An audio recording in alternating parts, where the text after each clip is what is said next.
Hello friends, Stacy Anfinson here with your tour report market update for March of 2024. Four main counties in Triangle MLS, Wake, Durham, Orange, and Johnston. So let's dig in and see what happened. Start off with our typical population for the Raleigh-Cary MSA. We go back from 2007 to 2024. Notice these two lines up 111%. Look at the bubble up here. This was just reported as of the recording of this. The U.S. Census reports that Wake County net migration of 35 people per day between July of 2022 and July of 2023. For some reason, census is not real time. They're typically about a year behind, so that's the most recent census data that we have.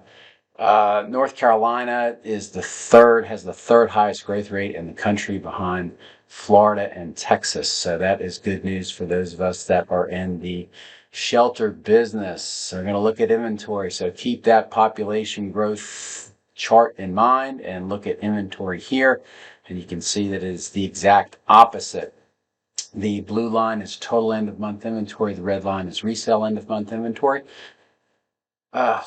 Total inventory peaked in 2008, a little over 14,000 listings, and look at what we're down to now, 3,500 listings, just over that. That's a decrease of 75%.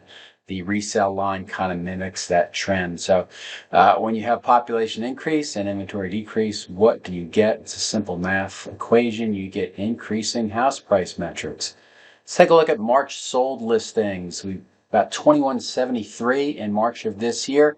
The bad news is it's down 28% compared to March of 2021.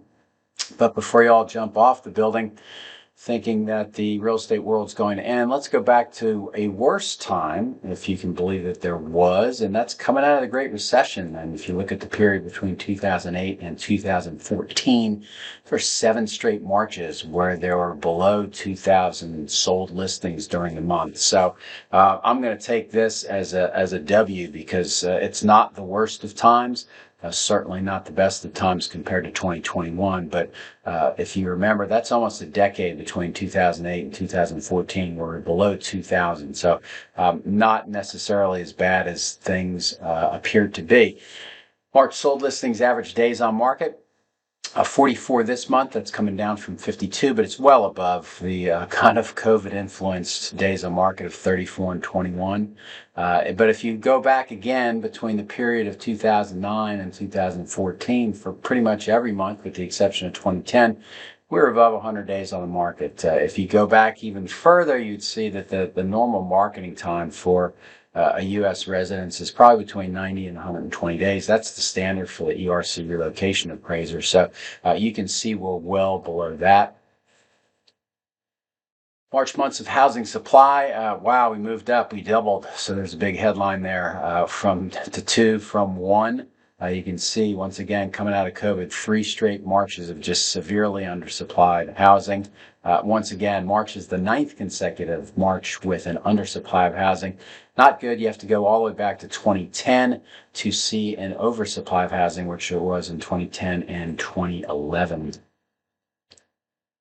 Sales to original list price ratio, you can see for the last 2 years, 2023 and 2024, we've kind of normalized it. If you go back and look at 2016 to 2020, if you look at 2021 and 2022, 102 and 105, once again, a combination of low inventory and really low interest rates. But we've seen this metric kind of normalize in the last 2 months of March. Here we have the March average sales price, the overall, which is the dark blue, and the lighter blue is the average resale price. I highlighted the average resale price in March of 2024. It's $519,000, and we go all the way back to 2018, where it was $295,000. That's a 76% increase.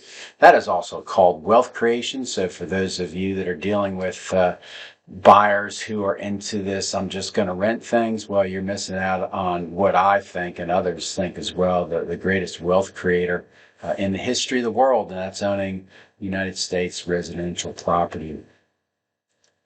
Got a new slide for you this month. We're going to look at listings with reported financial concessions. There's a little bit of a narrative going on in the national press that home builders and the sellers are offering higher levels of financial concessions in order to keep sales prices up.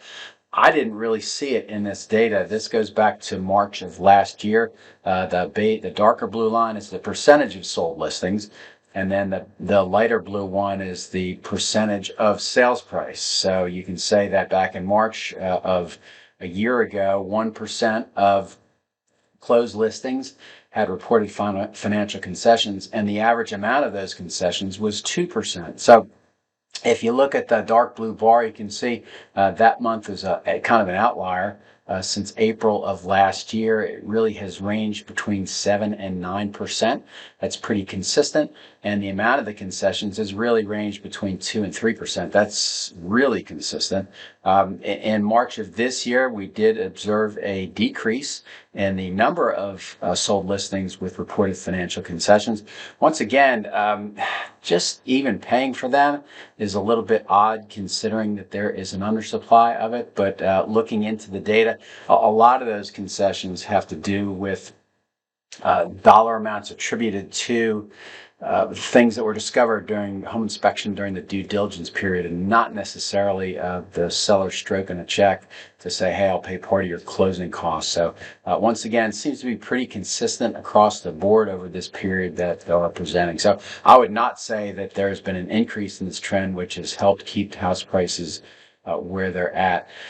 Going to wrap it up with some mortgage stuff, and we go all the way back to 2012 to be consistent with the other graphs. And you can see really low between 2012, and then here comes the COVID, below 3%. And now we're in this upward trend, bottomed out in 2021. And then the last 2 March, we've been hanging close between 6.75% and 7%. So that's not necessarily, if you look at where we were, that's an environment that the market is having to adjust to. And here's where it really gets shocking. We go to January of last year, and here's March of this year. So what I did here, the monthly principal of interest payment, I took the national average for a 30-year fixed rate mortgage, and I applied it to the average sales price to give me a monthly principal and interest payment.